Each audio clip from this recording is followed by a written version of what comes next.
এই টাইপের এমসিকিউ ক্যালকুলেটরে আমরা খুব অল্প সময়ের মধ্যে কীভাবে সমাধান করতে পারি। তো দেখো আমাদের একটা ইকুয়েশন দেওয়া আছে যে a + 1 / a = √/6। তো আমাদের a চলক আকারে দেওয়া আছে, তো ক্যালকুলেটরে সলভ করার সময় আমরা x চলক আকারে চিন্তা করে নিব।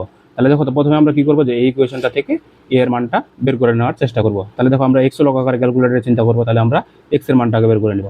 ওকে, তাহলে দেখো x আছে কোথায় এখানে, তাহলে আমরা যে আলফা, এই যে x প্রেস করলাম, প্লাস দেখো তাহলে 1/x।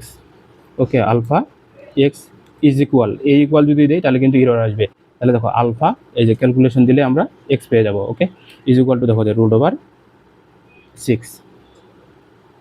তাহলে এরপরে আমরা কী করবো, যে ইকুয়েশনটা সলভ করে নেব। সলভ কীভাবে করবো, দেখো যে শেপ ক্যালকুলেশন ইজ ইকুয়াল, এই যে দেখো আমরা হচ্ছে x এর মানটা পেয়ে গেছি। এরপরে এই মানটাকে কী করবো, আমরা স্টোর করবো। দেখো শেপ RCL এ দ্বারা আমি এ দিয়ে স্টোর করে নিলাম। ওকে, এরপরে কী করবো, যে এই 12 নম্বরে যে ইকুয়েশনটা আছে এই ইকুয়েশনে মান বসাই দিব।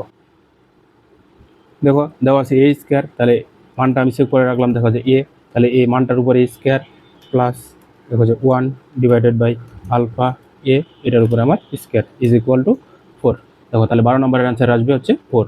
ঠিক আছে, ওইভাবে করে দেখো 13 নম্বরে যদি আমরা বসাই দিই। ওকে, তাহলে দেখো 13 নম্বরে দেওয়া আছে ব্র্যাকেট, তাহলে দেখো মানটা আমরা সেভ করে রাখছিলাম a দিয়ে। ওকে, a - 1/α a, এত, এরপরে ছিল square. Okay, is equal to দেখো এর মানটা পেয়ে যাবো আমরা 2। তাহলে 13 নম্বরের আনসার হবে হচ্ছে 2। তো আশা করি সবাই বুঝতে পারছি।